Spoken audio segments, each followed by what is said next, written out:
This is a breaking news alert, and it is big. MeidasTouch host Katie Phang just prevailed in a preliminary injunction request against the Trump regime.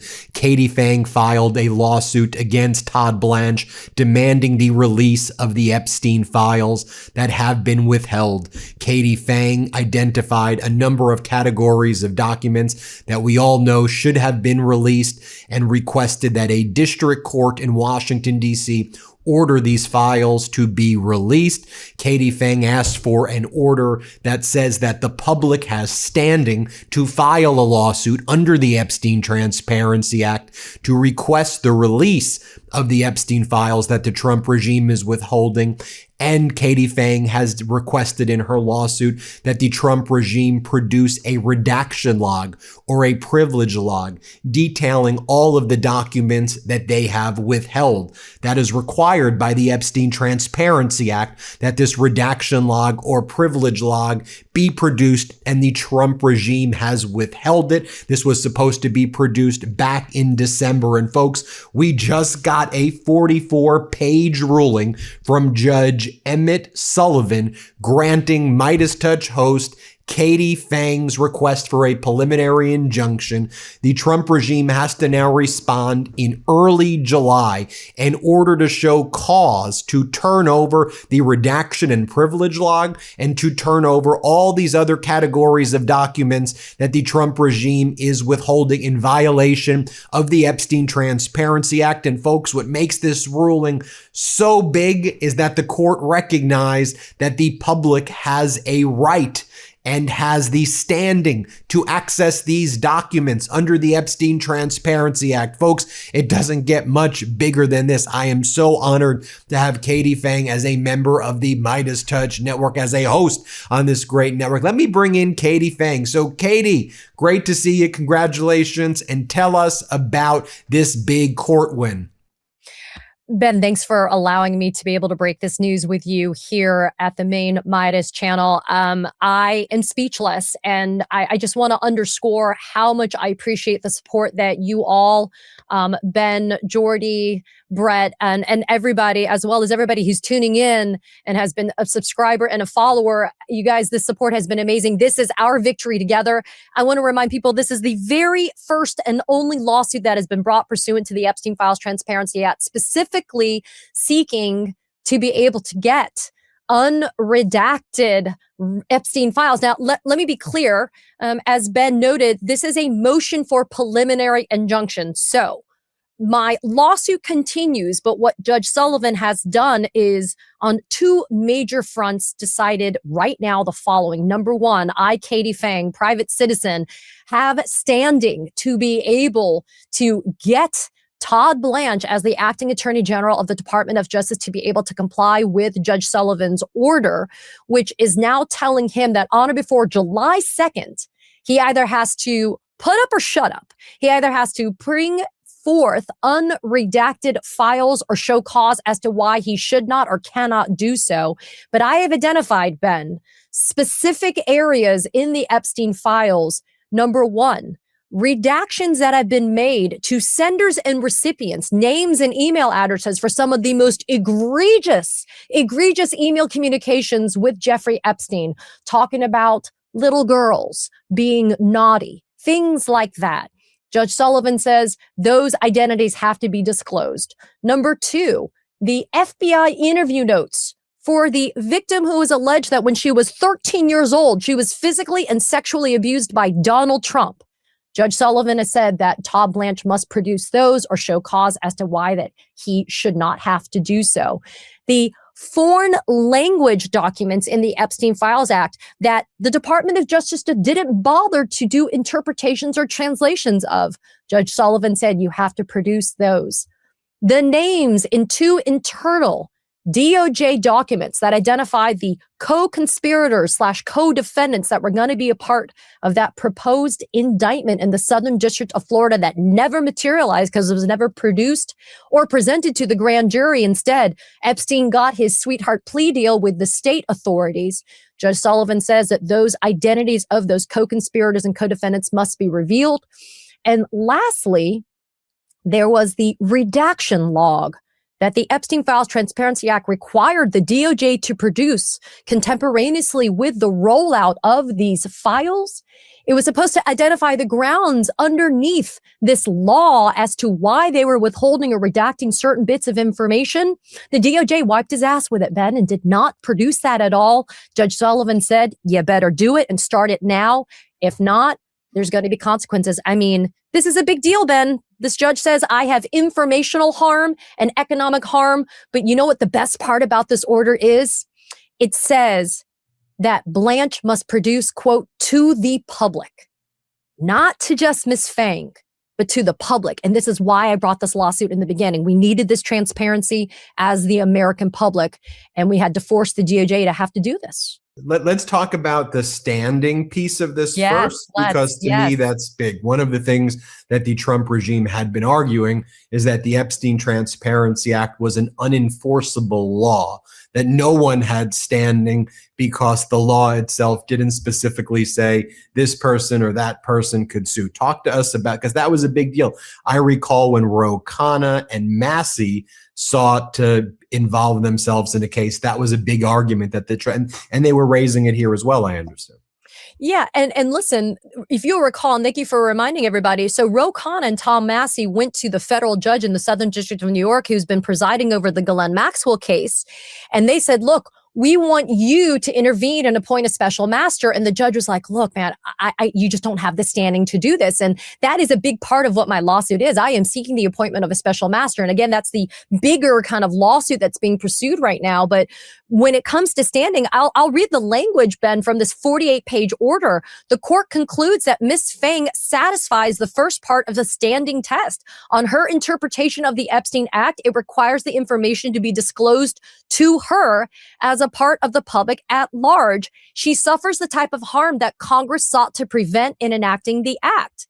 Because I am unable to report on specific stories, I am having informational harm, and that gives me standing. And I loved this part as well, Ben. The judge says, I have identified harms to victims and the public who are being denied the benefit of my reporting. I cited authority that supports my assertion that journalists and myself in particular have suffered the type of harm that the Epstein Act was meant to prevent. In addition, I am suffering economic injuries that are likely to be fixed if there is compliance by the DOJ. I am not seeking monetary damages. However, if I'm not able to continue to publish my work, then I experience economic loss. And so my economic injury gives me standing. I mean, also, Ben, the other thing to note, the DOJ in this case was trying to make a claim that, and they spent a big portion of the response in opposition to this preliminary injunction motion, stating that I should just be chasing down this information via FOYA. Oh, Ms. Phang needs to go and get this via FOYA. But when we filed our reply, Ben, we made it clear that FOYA has very specific limitations that would prevent a lot of this information in the Epstein files from coming out. So then we got our hands on a response from the DOJ. It was a letter sent to a gentleman who had filed his own FOIA request seeking information from the DOJ pursuant to FOIA regarding Ghislaine Maxwell and Todd Blanche. And what did the DOJ said? You don't have to get it through FOIA. The Epstein Files Transparency Act is available for you. So the DOJ has been talking out of both sides of its mouth. So what we did yesterday is we filed a notice of supplemental filing, and we sent that letter to Judge Sullivan, who this morning ordered the DOJ to respond by 1 o'clock today to our notice of supplemental filing about this FOIA conflict. And as of 5 o'clock, nothing's ever been filed by the DOJ. In fact, Judge Sullivan told them, but you can't repeat things you've already said. I got to tell you, Ben, considering the length of this order granting the preliminary injunction and the details within it, Judge Sullivan really knew where he was going to go with this, But gave him an opportunity, give me the supplemental authority. And you and I, as former litigators, I've never heard of getting an order from a federal judge and saying, yeah, we're just going to ignore the order. I mean, I've never heard. I mean, it's malpractice per se, but also both as a former litigator and you actively practice, I remember how tedious it was to do privilege logs or redaction logs, especially in cases involving big electronic discovery productions, big ESI production. It was the most tedious task as an associate. And when you're a lean and mean, smaller boutique firm, you'd have to do it yourself also. But that's what you had to do. So if you were ever withholding documents on the basis of an asserted privilege claim, you would create a log.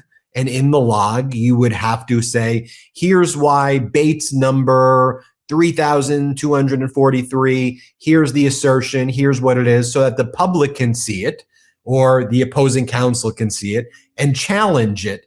Here, just like the Trump DOJ blew off the deadline when the judge did it, they blew off the obligation to do a redaction and they just didn't do it. And that was one of the key things in the law. And they just didn't do the log. They wrote like a letter that was like a few pages. That's not a privilege log. Talk to us before we go about why that's so important.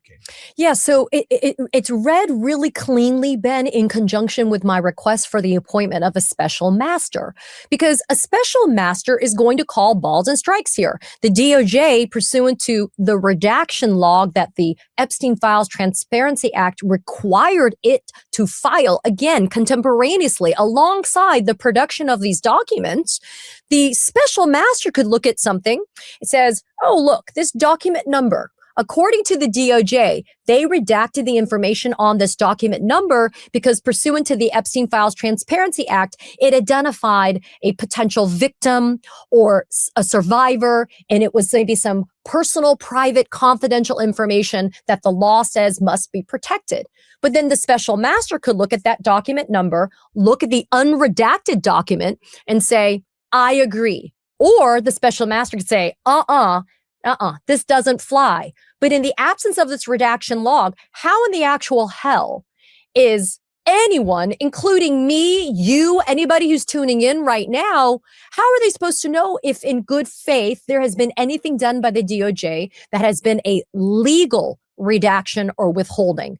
Remember, Ben, the Epstein Files Transparency Act gave a very, very limited window of an opportunity for the DOJ to redact or withhold. And it was primarily to protect the victims and survivors. And yet we know that the DOJ, either through its gross negligence or through an act of intentional intimidation, coercion to create fear, released thousands of pages that had so many of the Epstein victims and survivors' information contained in it. And so at this point, again, pushing forward, but the deadline of July 2nd, that's coming around just around a week from tomorrow. And you know, Ben, I am interested to see what they do because there really are no excuses that the DOJ now has. So I am thrilled that we're actually making some movement on this. Now, look, could the DOJ appeal? Of course they could appeal, especially on the standing issues, Ben.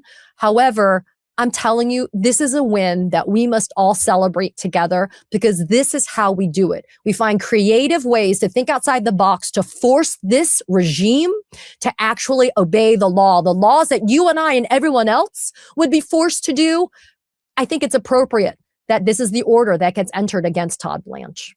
Katie, we all appreciate you filing this case. We're grateful for you being a part of this network. It's an honor to have you a part of the MeidasTouch network. Everybody, make sure you all are subscribed to Katie Phang's YouTube channel. I'm sure you all are, but just double check that you are. Search Katie Phang on YouTube, hit subscribe. In all of her videos, say Ben says hi, just so you know she knows that you're being sent from this video. Katie, we really appreciate you. Historic day, historic victory.